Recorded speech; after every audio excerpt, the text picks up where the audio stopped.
तो practice question 13 में हमारे पास लिख रहा है M limited issued 10,000 8% debenture of 100 each at a premium of 10% on 1st April 2021। M limited ने इशू करे 10,000 8% डिबेंचर 100 रुपए वाले 10% प्रीमियम पर यानी 10 रुपए के प्रीमियम पर। It purchased asset of the value of 2,50,000 and took over current liability of 40,000 and issued 8% debenture at a premium of 5% to the vendor। तो पहले तो इसने बताया कि एम लिमिटेड ने इशू करे 10,000 8% डिबेंचर 100 रुपए वाले 10% प्रीमियम पर। तो पहले इसकी एंट्री कर देते, फिर आगे की एंट्री कर देंगे। डेट हमारे पास दे रही है 2021 अप्रैल 1। तो अपन ने कितने 10,000 डिबेंचर दिए 100 रुपए वाले 10% प्रीमियम पर। तो सबसे पहले बैंक में पैसा आता है तो एंट्री कर देंगे बैंक अकाउंट डेबिट टू कितने परसेंट डिबेंचर है 8%। तो to 8% debenture application and allotment account. Bank में पैसा आ जाएगा 8,000 डिबेंचर बेच रहे ना और 100 रुपए वाला 10% प्रीमियम पे दे रहे हैं। कितने में दे रहे हैं 110। तो कितना आ जाएंगे 8,80,000। 10,000 है तो 10,000 इंटू 110 करेंगे तो 11 लाख आ जाएगा।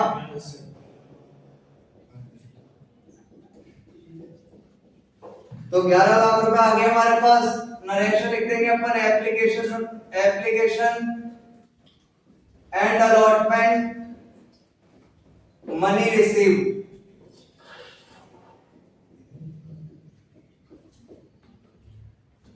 अप्रैल 1 को ही अपन ट्रांसफर कर देंगे। ट्रांसफर करने की एंट्री हो जाएगी अपने पास 8% debenture application and allotment account debit to 8% debenture account. और क्योंकि अपन ने प्रीमियम पे इशू करे तो to security premium reserve account.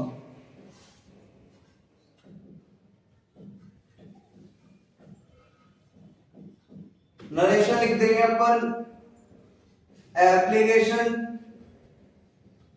And allotment money transfer कर देंगे अपन।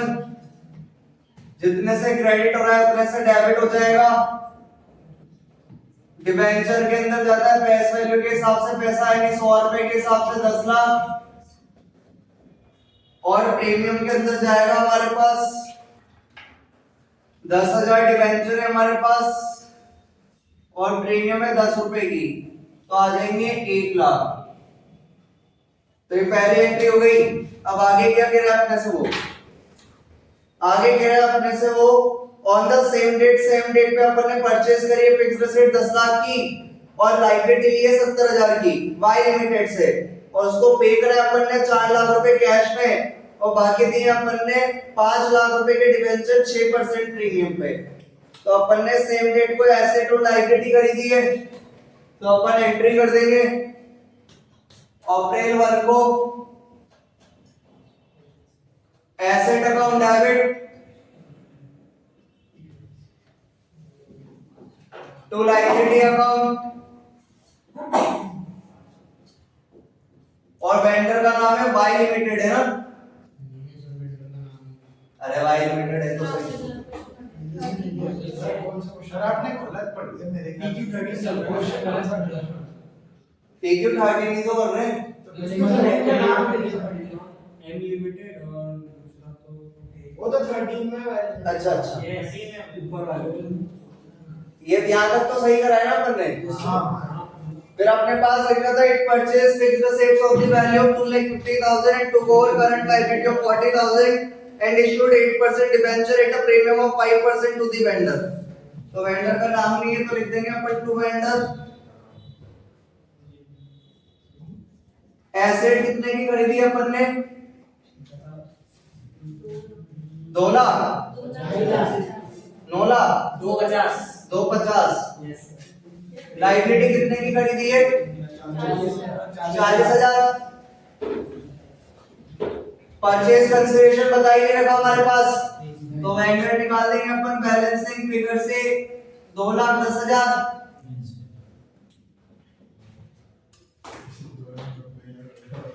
नरेशन लिख देंगे अपन asset and liability purchase.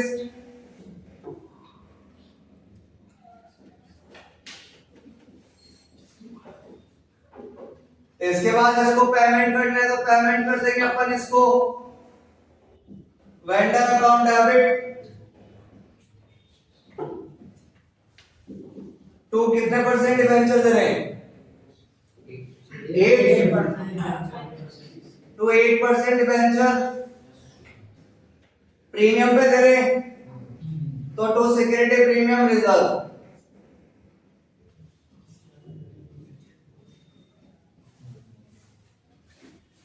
Narration लिख देंगे अपन 8% डिबेंचर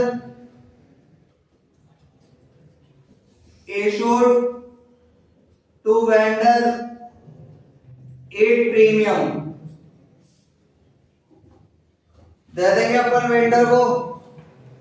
वेंडर हमारा क्रेडिट हो रहा है 2,10,000 से, तो डेबिट पे कितने से? 2,10,000 से।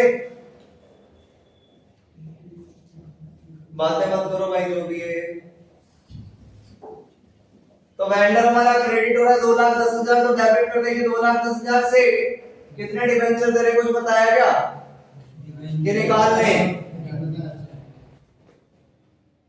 इसके बाद तो सीधा ये बोल रहा था 5% प्रीमियम पे दिए, 5% प्रीमियम पे दिए तो अपन फॉर्मूला लगा देंगे नंबर ऑफ डिबेंचर बराबर, और नंबर ऑफ डिबेंचर बराबर हमारे पास फॉर्मूला होता है परचेज कंसीडरेशन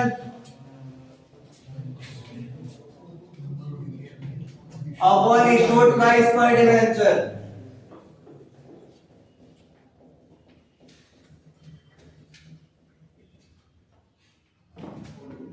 परचेज कंसीडरेशन हमारे पास मेरा 2,10,000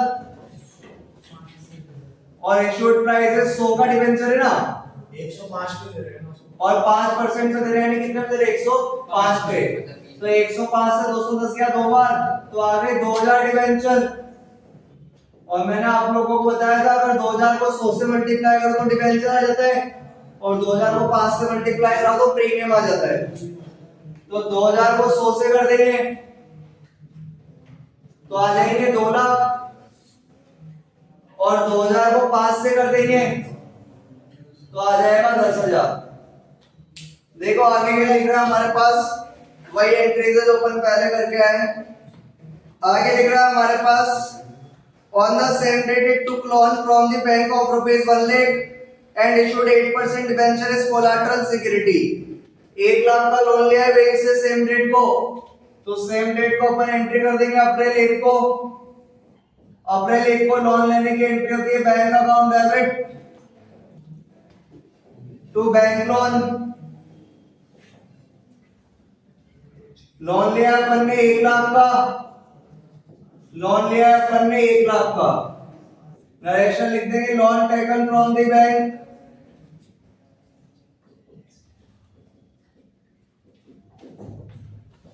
डिबेंचर गिरवी रखने की एंट्री कर देंगे।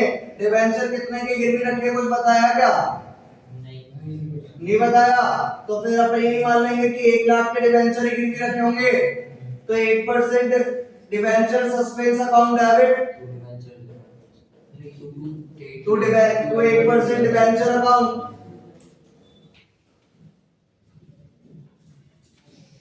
यही मान लेंगे 1 लाख के गिरवी रखे होंगे, क्योंकि क्वेश्चन में कुछ बताया नहीं है। Issue of rupees 1 lakh debenture as collateral security, to secure a loan, एक second, collateral security to secure a loan a loan of of rupees rupees 1 lakh from the bank. from the bank। तो ये हमारे पास entries हो गई। अब आगे क्या लिख रहा है हमारे पास, record the relevant journal entries in the books of M Limited and prepare the extract of balance sheet on 31st March 2022 ignore interest। तो अपन कर देते हैं बैलेंस शीट बना देंगे, ऐसे बैलेंस शीट मांग रहे हैं बना देंगे अपन बैलेंस शीट। पहले अपन नोट्स टू अकाउंट्स में देख लेते हैं। एक तो हमारे पास जर्नल एंट्री में सिक्योरिटी प्रीमियम पड़ी थी, सिक्योरिटी प्रीमियम कितने की हमारे पास,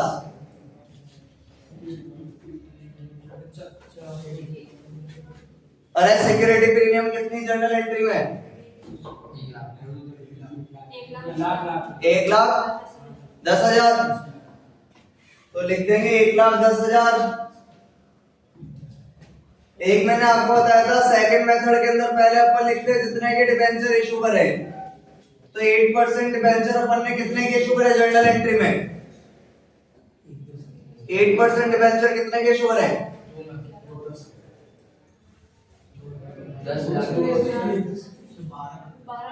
12 लाख। तो 8% डिबेंचर अपन ने इशू करे 12 लाख के, टोटल आया ना 12 लाख।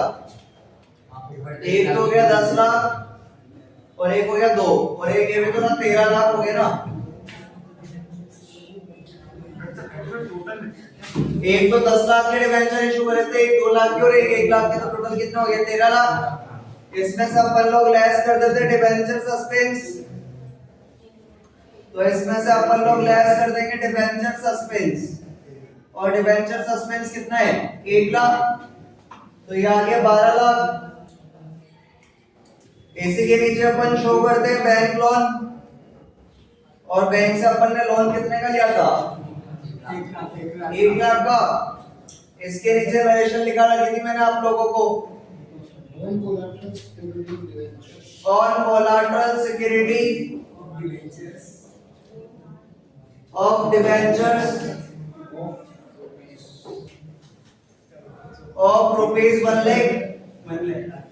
1 लाख के डिबेंचर गिरवी रखे थे अपन ने, टोटल हो गया हमारे पास 12 और 1 13 लाख। टोटल हो गया हमारे पास 12 और 1 13 लाख। तो एक तो shareholder fund reserve and surplus के अंदर डाल देंगे अपन कितना 1,10,000। एक हमारे पास non current liability long term borrowings आ गई कितने की 13 लाख की। एक अपन ने करंट लायबिलिटी खरीदी थी कितने की 40,000 की, और एक हमारे पास फिक्स्ड एसेट्स आ गई थी, एसेट्स आई थी कितने की 2,50,000 की।